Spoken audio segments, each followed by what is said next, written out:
तुलसी पंछिन के पिए, घटे न सरिता नीर। दान किए धन ना घटे, जो सहाय रघुबीर। साथियों, जय जय सिया राम। साथियों, रघुवीर रामलला के भक्तों ने जब अपने प्रभु को उनके दिए दान का प्रतिदान किया तो क्या कुछ दे डाला प्रभु को। यह ट्रस्ट की वार्षिक बैठक के बाद ट्रस्ट के वित्तीय वर्ष का लेखा जोखा प्रस्तुत करने के बाद चंपत राय जी ने जो बताया, उसे सुन जानकर आपकी आंखें चौंधिया जाएंगी और आपको लगेगा कि वाह, अद्भुत, क्या भावना है, क्या आस्था है और क्या शक्ति है सनातन की, सनातन प्रेमियों की, रामलला के भक्तों की, प्रभु के अनुयायियों की। आपको जल्दी जल्दी बताना शुरू करें कि क्या कुछ प्रभु को एक वित्तीय वर्ष में प्राप्त हुआ। उसके पहले थोड़ा सा आपको ये बताएं कि पिछले 4 वर्षों में जब से तीर्थ क्षेत्र ट्रस्ट की स्थापना हुई, तब से प्रभु को अब तक सोने चांदी के रूप में कितना प्राप्त हुआ, तो सुनकर आप दांतों तले अंगुली दबा लेंगे कि 4 वर्षों में 13 क्विंटल चांदी, जो विभिन्न रूपों में है, वो आभूषणों के रूप में है, वो सिल्ली के रूप में है, वो सिक्कों के रूप में है या अन्य किसी रूप में है, कुल 13 कुंतल चांदी भक्तों ने अपने प्रभु रामलला को अर्पित कर दिया है। और इस चांदी के साथ साथ 20 किलो सोना भी है।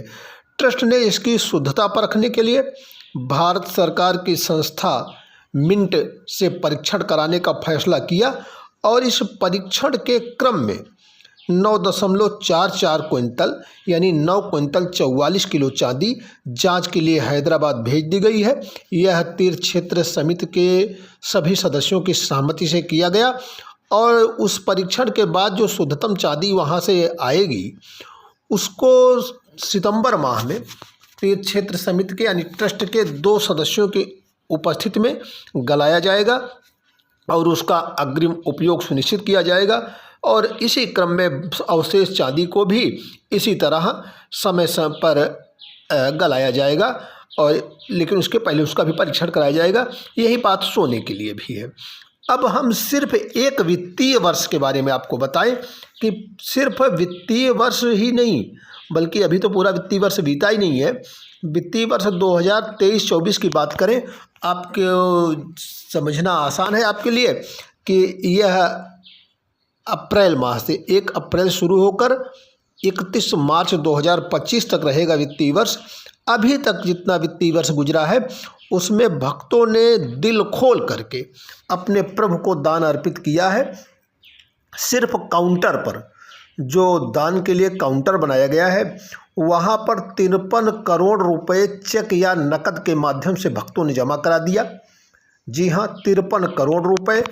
और इसके अलावा दान पात्र में 24 करोड़ 50 लाख रुपए जो जगह जगह दान पात्र रखे गए हैं, उसमें भक्त अपनी श्रद्धा के अनुसार, अपनी क्षमता के अनुसार दान करते हैं।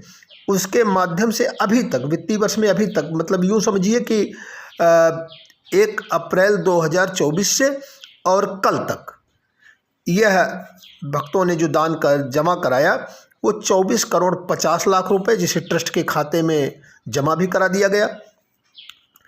71 करोड़ रुपए का 71 करोड़ रुपए का ऑनलाइन दान प्राप्त हुआ है। और यह सब मिला दें तो आप देख रहे हैं 53 करोड़, 24 करोड़, कुल हो गए 77 करोड़ और 71 करोड़, 148 करोड़ यानी 1 अरब 48 करोड़ रुपए तो युदान आ गया। इसके अलावा जो अन्य दान है वह भी आप देखें तो ट्रस्ट के 3 वर्ष पूरे होने पर, चूँकि अनिवार्यता है कि कोई ट्रस्ट 3 वर्ष की अवधि के उपरांत ही विदेशी मुद्रा में दान प्राप्त कर सकता है, तो 3 वर्ष पूरे होने पर जब पिछले वर्ष विदेशी मुद्रा के लिए इसका पंजीकरण कराया गया, तब से पिछले मार्च तक, मतलब यूँ समझिए कि 1 वर्ष के अंदर या उससे कम समय में 10 करोड़ रुपए से अधिक, 10 करोड़ 45 लाख रुपए विदेशी मुद्रा के रूप में दान प्राप्त हुआ। और इसी अवधि में बैंक ब्याज के रूप में ट्रस्ट को 204 करोड़ रुपए मिल गए। 204 करोड़ रुपए बैंक ब्याज के रूप में। इस प्रकार वित्तीय वर्ष में कुल 334 करोड़ 61 लाख रुपए की आय हुई रामलला ट्रस्ट को, श्री राम जन्मभूमि तीर्थ क्षेत्र समिति को।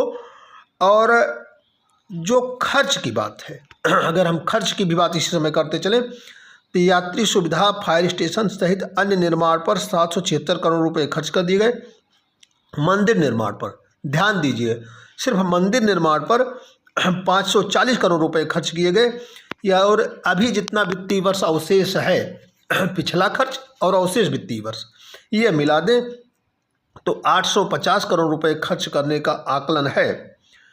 वित्तीय वर्ष में 850 करोड़ रुपए खर्च होंगे, लेकिन तीर्थ क्षेत्र समिति के पास एफडी कितनी है, जो अभी उनके पास एफडी के रूप में बैंकों में धन जमा है, वो 2600 करोड़ रुपए की एफडी है उनके पास अभी, जिससे उनको बैंक ब्याज प्राप्त होता है।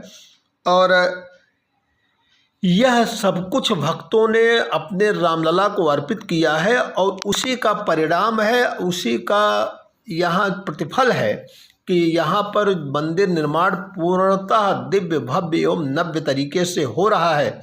और रोजाना लाखों की संख्या में श्रद्धालु अपने रामलला का दर्शन, पूजन, अभिनंदन, आराधन करके अपने इहलौकिक एवं पारलौकिक जीवन को सफल कर रहे हैं, अपने नेत्रों को धन्य कर रहे हैं, अपने पुरजन परिजन के लिए आशीष की याचना कर रहे हैं।